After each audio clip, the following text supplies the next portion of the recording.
জাতীয়তাবাদী রিকশা, ভ্যান ও অটো চালক দলের দ্বিবার্ষিক সম্মেলন ২০২৫। স্টাফ রিপোর্টার মোহাম্মদ মজনু মিয়ার তথ্যচিত্র দেখুন বিস্তারিত। ১৬ তারিখ বৃহস্পতিবার সকাল ১১ ঘটিকার সময় গাজীপুরের কালিয়াকয়ের উপজেলার মৌচাক বাসস্ট্যান্ড সংলগ্ন দারুচি রেস্টুরেন্টে বাংলাদেশ জাতীয়তাবাদী রিকশা, ভ্যান ও অটো চালক দলের দ্বিবার্ষিক সম্মেলন ও কাউন্সিল ২০২৫ উপলক্ষে কর্মী সমাবেশ অনুষ্ঠিত হয়।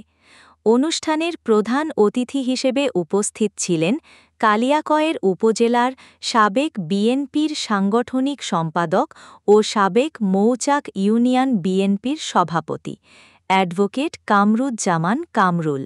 বিশেষ অতিথি হিসেবে উপস্থিত ছিলেন মৌচাক ইউনিয়ন বিএনপির সাবেক সহসভাপতি এম এ করিম, গাজীপুর জেলার রিকশা, ভ্যান ও অটোচালক দলের আহ্বায়ক মোহাম্মদ এনামুল হক সহ বিএনপির অঙ্গ ও সহযোগী সংগঠনের নেতাকর্মীরা উপস্থিত ছিলেন। এ সময় প্রধান অতিথি তার বক্তব্যে বলেন, সারা বাংলাদেশে প্রায় ২ কোটি রিকশা, ভ্যান ও অটোরিকশা চালক আছে। তাদের পরিবারসহ প্রায় ৫ কোটি ভোট আছে। অতএব তাদেরকে ছোট করে দেখার কোনো সুযোগ নেই। তারা দলের জন্য অনেক বড় ভোট ব্যাংক। তাদের সঠিক দিক নির্দেশনা দেন এবং তাদের সার্বিক খোঁজ খবর রাখেন।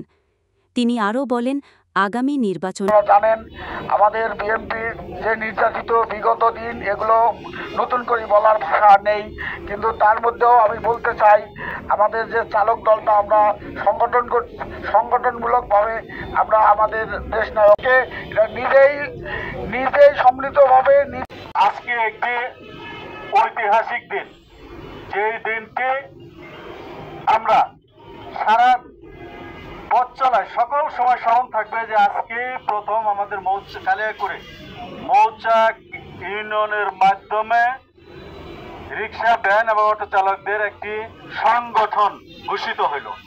যে সংগঠনটির সাংগঠনিক অভিভাবক আমাদের নেতা, আমাদের জাতীয়তাবাদী দলের ভারপ্রাপ্ত চেয়ারম্যান জনাব তারেক রহমান এবং আমাদের উপদেষ্টা আমাদের জাতীয়তাবাদী দলের সিনিয়র যুগ্ম আহ্বায়ক, সিনিয়র যুগ্ম মহাসচিব আমাদের অ্যাডভোকেট রুহুল কবির রিজভী সহ আমাদের কেন্দ্রীয় অনেক নেতৃবৃন্দ। এই কমিটির যারা আজকে নতুন এসেছেন তারা কিন্তু প্রতিষ্ঠাতা হিসেবে স্বীকৃতি পাবেন। সারাই যতদিন এই কমিটি থাকবে প্রতিষ্ঠাতা হিসেবে স্বীকৃতি পাবেন। সেই কমিটি, আপনারা যে কমিটিতে এসেছেন, আমাদের নেতৃবৃন্দ আপনাদেরকে যে কমিটিতে এনেছেন, আপনাদের কিন্তু বিশাল দায়িত্ব।